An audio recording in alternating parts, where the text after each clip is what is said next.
Hello, everyone. This is Adam Meister, the Bitcoin Meister, the Disrupt Meister. Welcome to the One Bitcoin Show.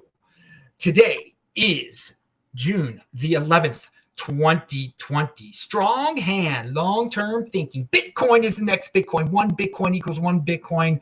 Personal responsibility is the new counterculture. Offended by selling. Oh my, do we have a special show for you today? I am so pumped.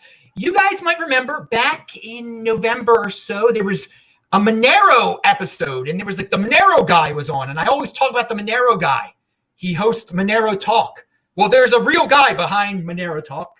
The Monero guy is really Douglas Tuman. Doug, welcome to the show. Thanks for having me on, Adam. I love your show, man. Just when you do the intro, you remind me how much I miss watching your show because I've been so busy. I stopped tuning into a lot of my normal crypto episodes. I don't worry, I'll catch back up with the Adam Meister show. But just hearing your intro reminded me how much I do love your show, man. You do a great show.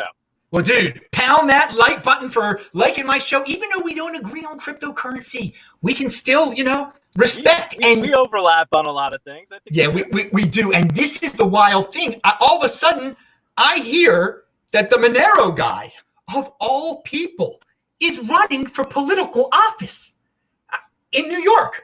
Now, it's kind of funny because I'm hearing about some guy named Herzog running for political office in New York just because Vitalik is talking about him. But I hadn't heard about the Monero guy. So what brought you to run for politics? Because you care a lot about privacy. And when you run for political office, there's no more privacy. Yeah, I mean, that was kind of like the biggest decision for me. So, I mean, at the end of the day, I think we spoke about this the last time I was on your show. The reason why I'm so passionate about Monero is because I think it is the tool that will allow us to preserve liberty in the digital age. And, that's really where my passion lies. I'm a big liberty guy. I'm running on, I'll be backed by the Nassau County Republican Party. I'm on the Republican ticket. I actually have a primary coming up. But really, like, in terms of ideals and what motivated me to get politically is my deep-seated belief in liberty and, the foundations that this government was built upon.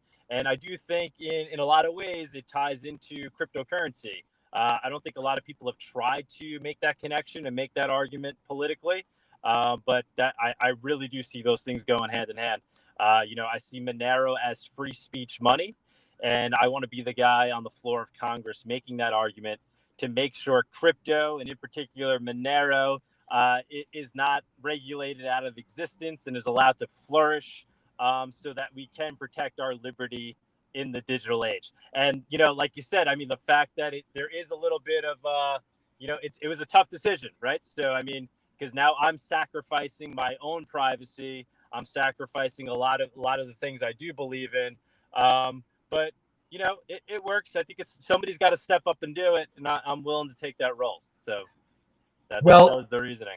Monero has quite a reputation. Well, Bitcoin has quite a reputation. People say Bitcoin is for drug dealers and terrorists, et cetera, et cetera. And then Monero, they take it to the next level.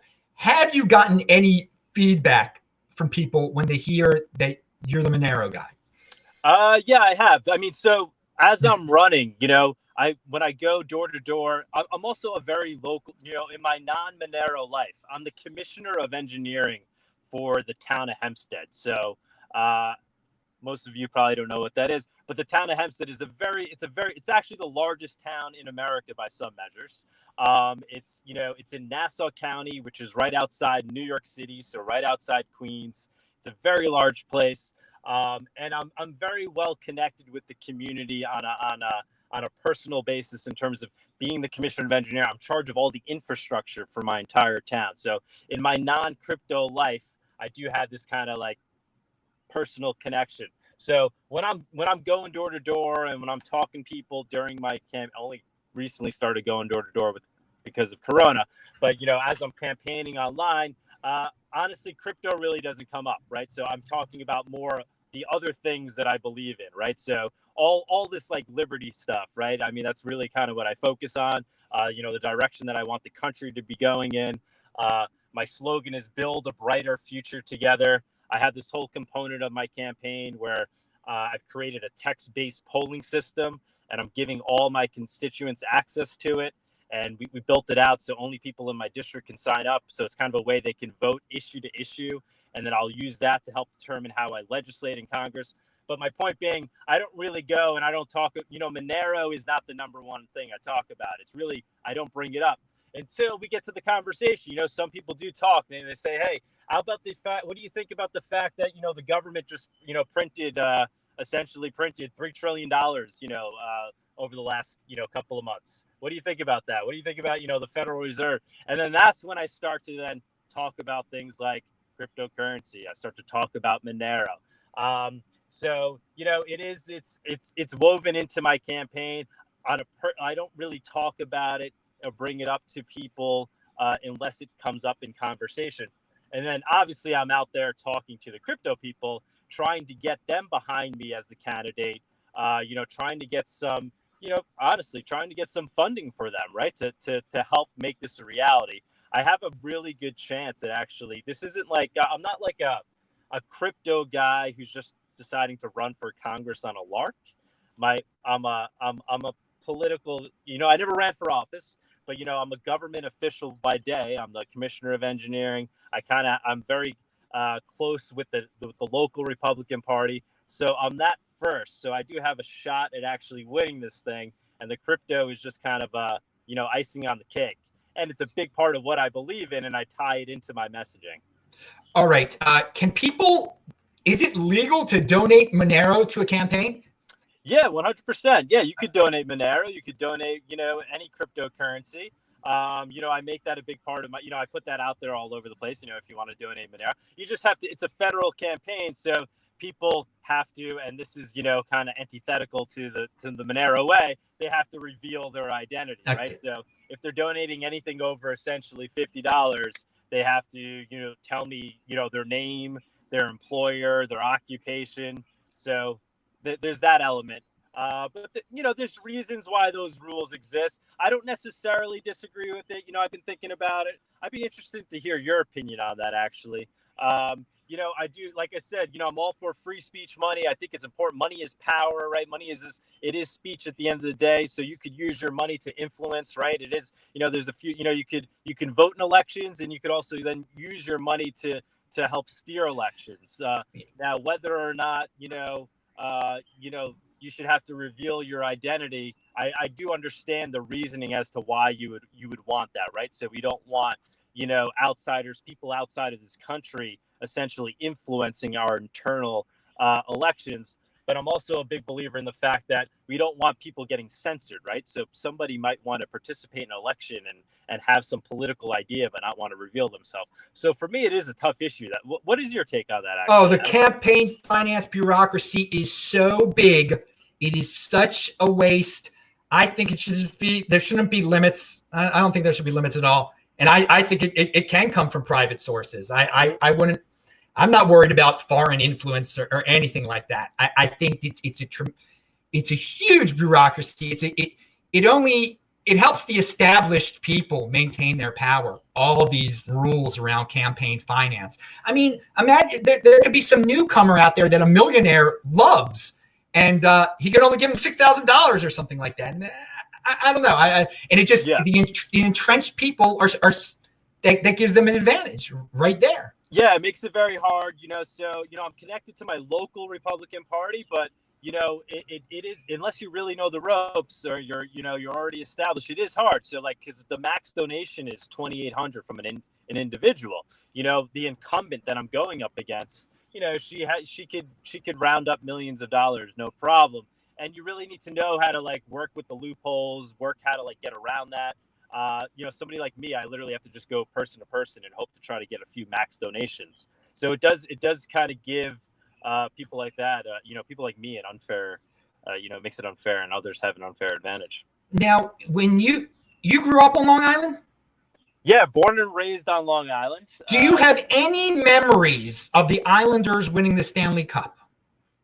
I was never a big hockey guy. But I mean, but do you remember the happy feelings that people had around you? I remember the Islanders in their heyday. I used to go to the games. You know, I used to have friends that were into it, and they had tickets, and I would go to the Islanders games. Some would call it the Nassau Mausoleum, not the Nassau Coliseum.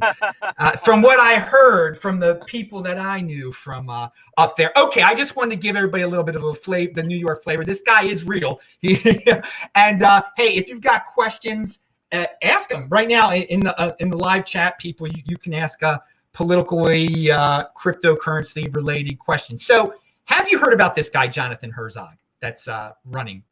What is he running? He's running for Congress? In the 10th district, in the 10th of New York's 10th. And does he have an actual shot? Do you know what he's running as? He's running as a libertarian? No, he's running as a Democrat. He's running as a Democrat. Okay. There's a huge Democrat. He has no shot because it's a big Democrat incumbent there. So you're running against a Democrat. Well, first of all, when is the primary? When's the primary? So primary is June 23rd. I have a very good shot at winning. I don't. The only reason I don't want to say like I'm going to win because I personally never. I always fight to win, and I never assume I'm going to win anything until the battle is over. But I have a very good shot at winning the primary. I have the entire party behind me. So primary, I should, knock on wood, should definitely be able to win handedly. But then I'm up against Kathleen Rice, who is the incumbent. She typically wins by 60%.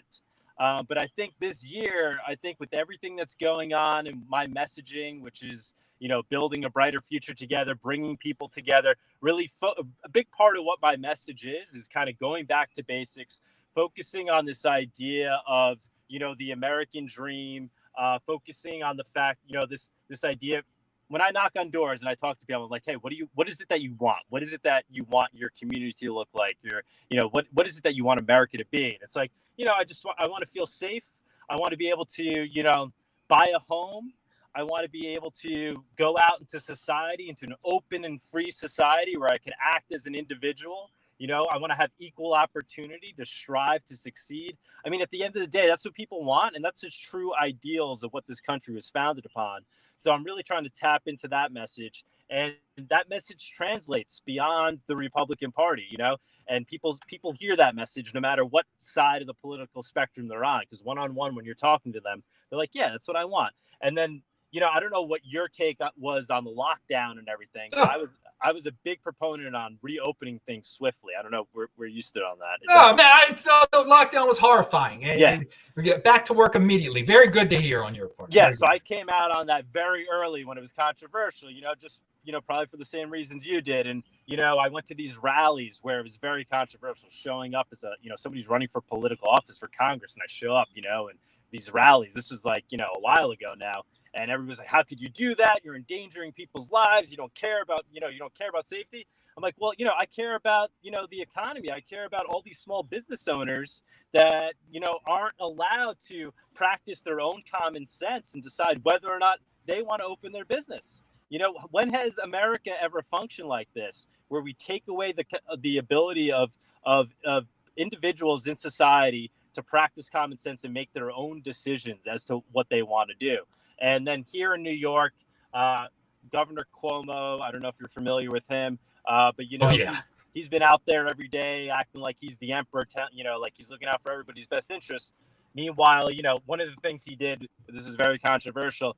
There was a time where he was sending corona patients were getting sent back into nursing homes. Yes. And it was completely backwards, Meanwhile, he's telling you, safety. Meanwhile, there's healthy young people that are locked in their homes. They can't go and work. There's small businesses done. So I really tapped into that message. And I think, that message is translating. And I think that's why, in November, as I continue to hound on that, look what the Democrats did. Look what Kathleen Rice was doing. And look what I stand for. I think I can start to eat into her people and to the people that are there's a lot of people in my district that are registered blanks that are unassociated with either party, and I think I can really get in touch with them with that message. All right, pound that like button, everyone. You're the first political candidate I've ever had on the show before, but I do. You're an innovator in that way, But I want to point out to everyone to give this guy's history. He got me into Jitsi back in November. All right. And so now everyone got locked down and started using Zoom and saw the privacy issues with Zoom. Meanwhile, back in November, I've been on Jitsi since November. So there are a lot of people who like, well, what's this Jitsi thing? And now they know about it because Zoom was so not so private. So I got to give you credit. You do know tech. You do know privacy. Do you, from talking to the real voters, do they care about privacy at all? You know, they do. Everybody's starting to understand it, you know, especially now with the lockdown, right? With everybody's on the internet, was on the internet more than ever, right?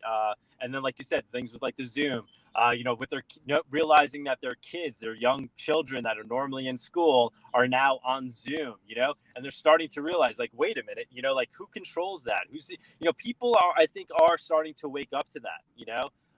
People are starting to wake up like that. They're starting to realize. In terms of, you know, Monero and private money, I don't know if that's something that translates and people are understanding. But like I said, when they see that the government's printing up all this money, that gets their attention. You know, that certainly wakes them up to crypto.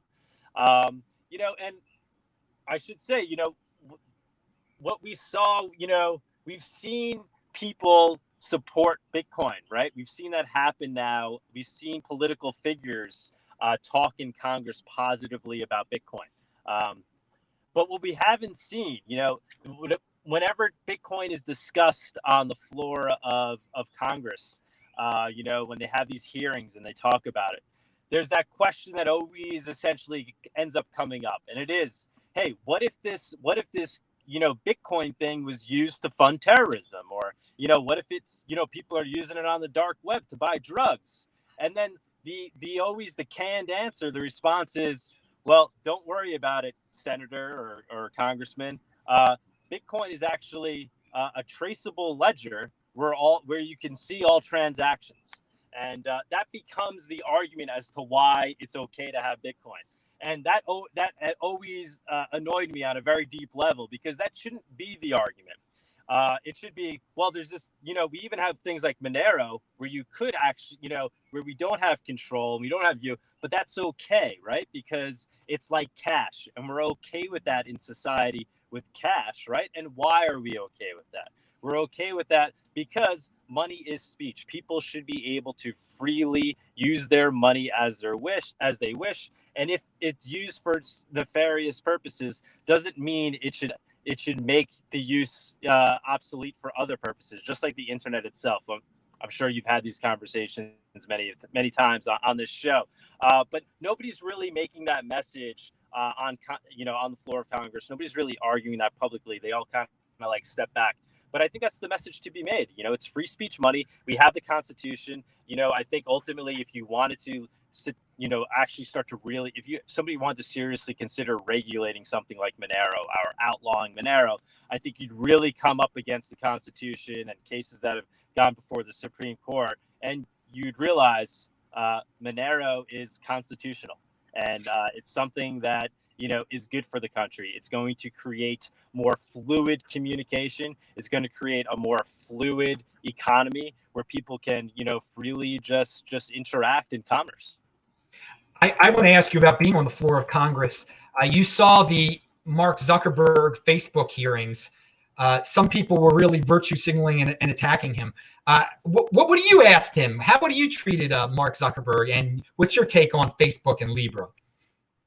Oh, my take on, well, I think, you know, it's kind of doesn't matter, you know, because Bitcoin and things like Monero exist, right? So my take on Libra is that it's just a poor attempt at, you know, trying to you know, make money or grab power off of this crypto revolution that already happened without Zuckerberg.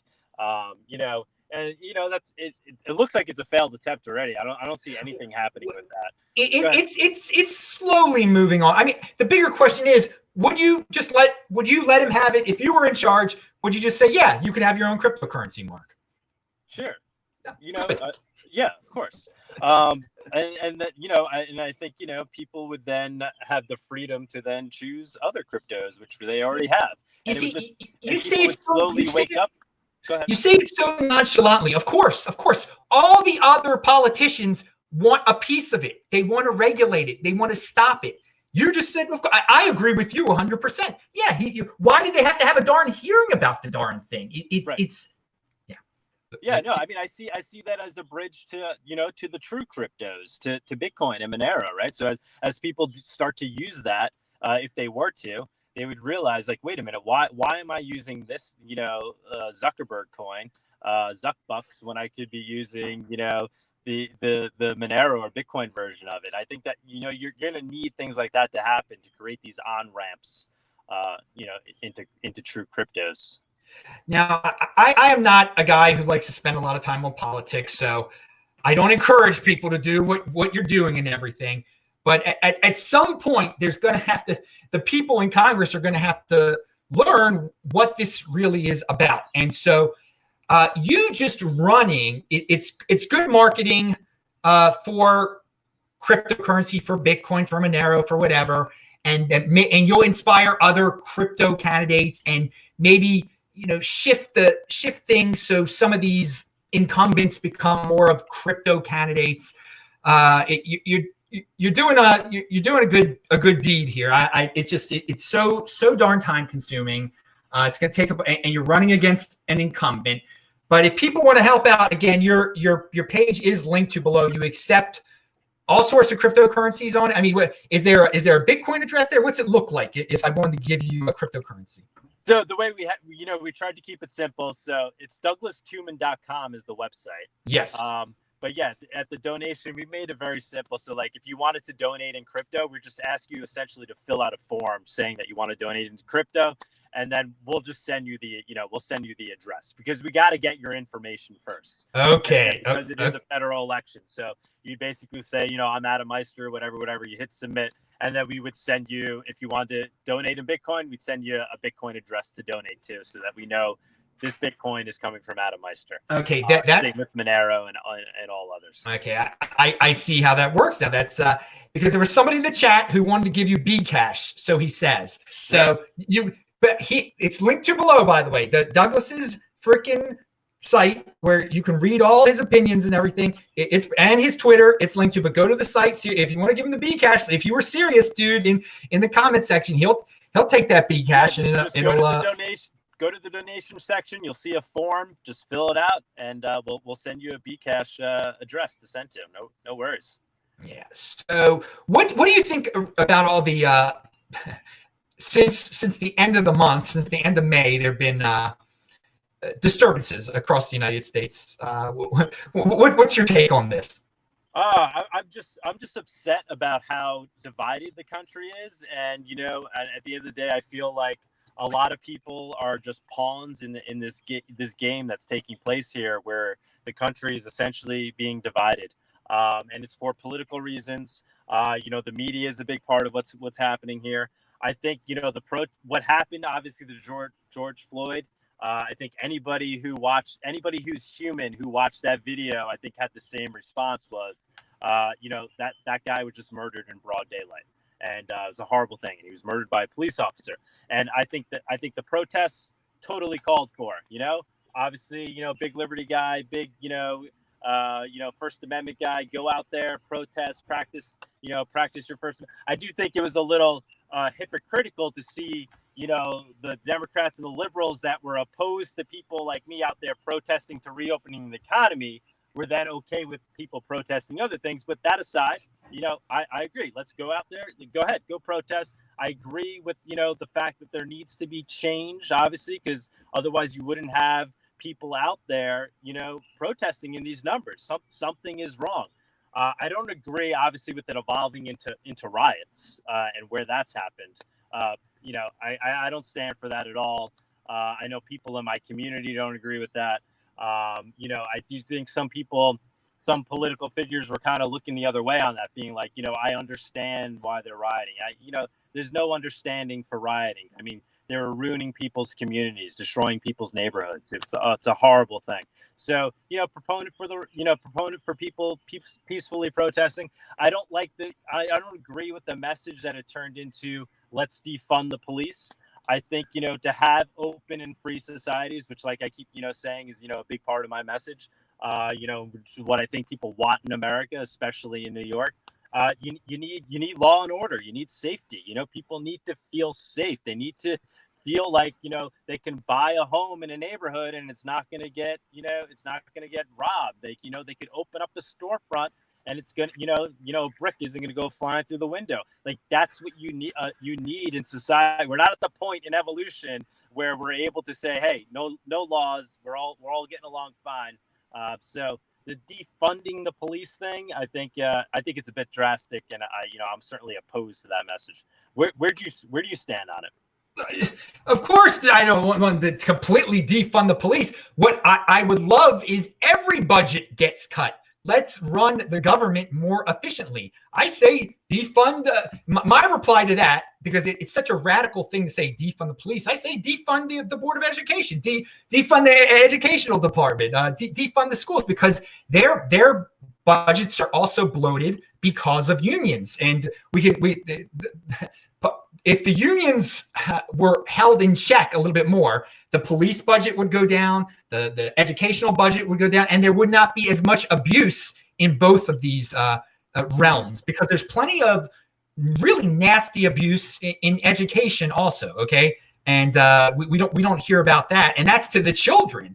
So I am for smaller government all around, but like completely having chaos on the streets with no more police, which is what some of these people are just not long-term thinkers. They're like, well, let's just get rid of all the police. It'll be a perfect world. No, that's not how you do things. You actually have a long-term plan. What comes after the police? What does a smaller budget look like for a smaller police force? What does a less corrupt police force look like? I mean, these are the people are, again, you said it beforehand. So much of this is just political grandstanding. People are jumping on mindless phrases to rile up people's emotions.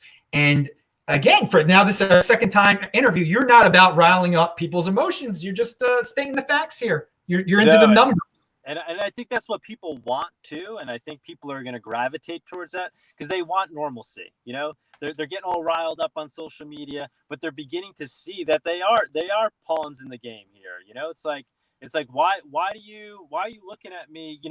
It's people that, that normally I'd be smiling at and they'd be smiling back at me. It's like, now, like, we're enemies because we're on different political sides of the spectrum, which is exactly what certain people want us to be. And at the end of the day, we're more similar than we are different, right? We all want, like I said, we all want the same thing. We want to, in my community, I know, people want to be able to buy a home, have a family, start to, have a job, maybe be an entrepreneur, be an individual, have equal opportunity. So that really should have nothing to do with politics.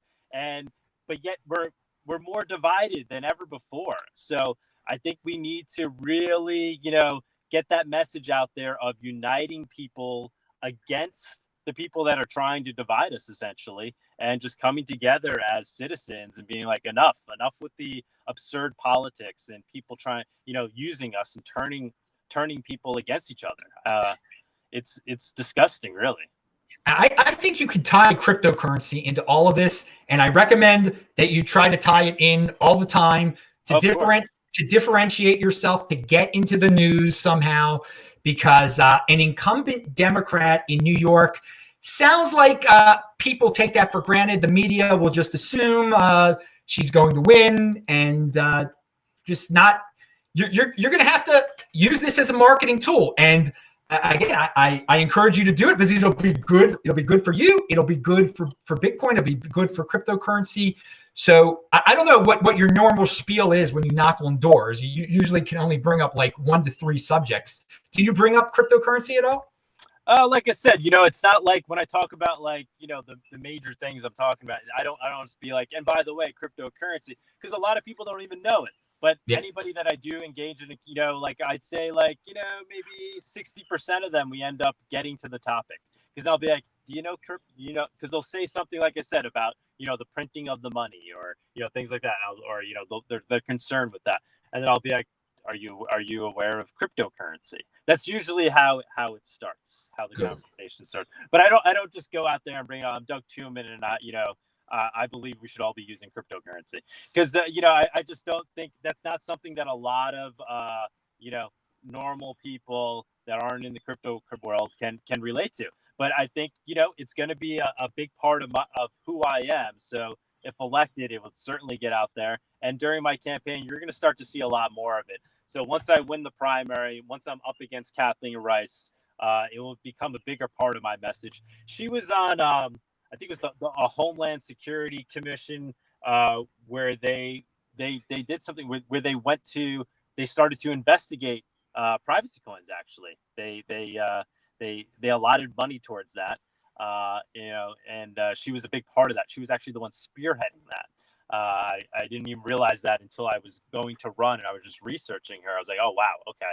So I'll be bringing that up because, that's exactly what I don't think we need. I don't think we need a government spending money doing research on how to stifle technology.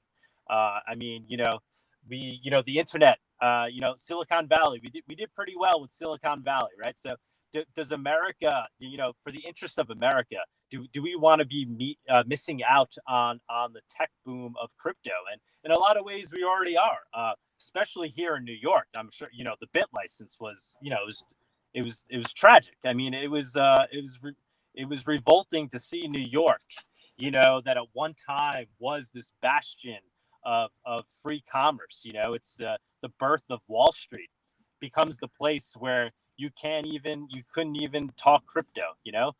The bit license, you had to be Goldman Sachs, or Goldman Sachs to maybe get your foot in the door there with the running a crypto business in New York. I mean, that is not what we need in this state, and that's certainly not what we need in this country. And I think once you really get the message out there, you compare it to the internet. You do things like that. You compare the technology to.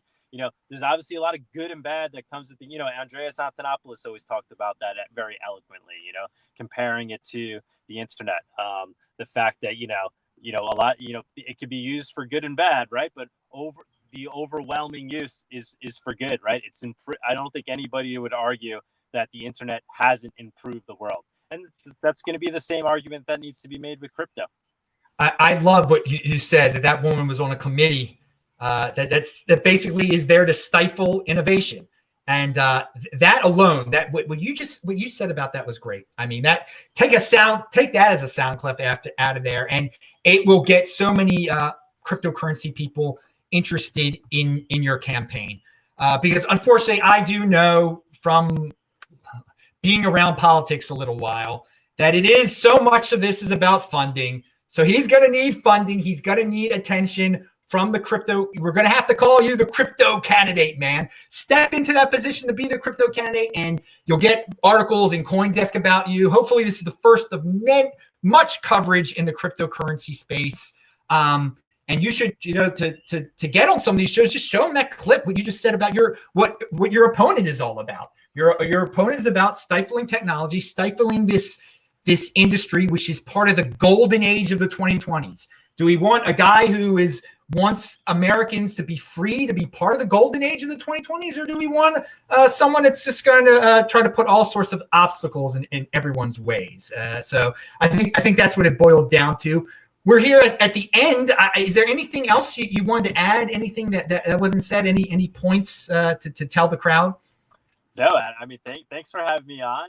Thanks for asking me all the great questions. And yeah, I would say, I haven't really pitched to the Monero community or the crypto community at large in any big way to raise funds. But yeah, now would be the time. It would certainly help.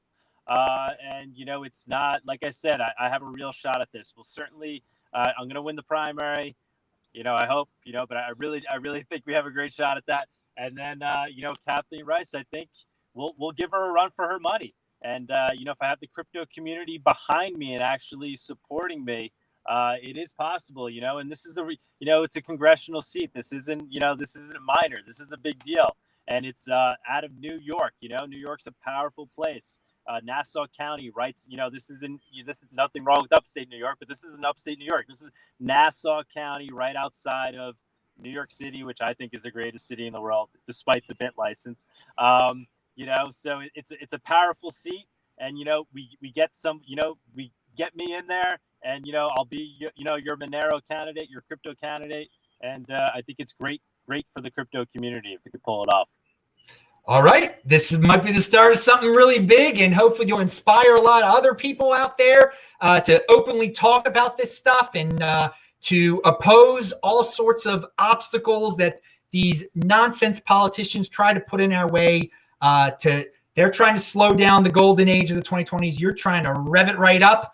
All right, Doug Tuman, everybody, check him out. He is linked to below. You might know him as the Monero Talk guy.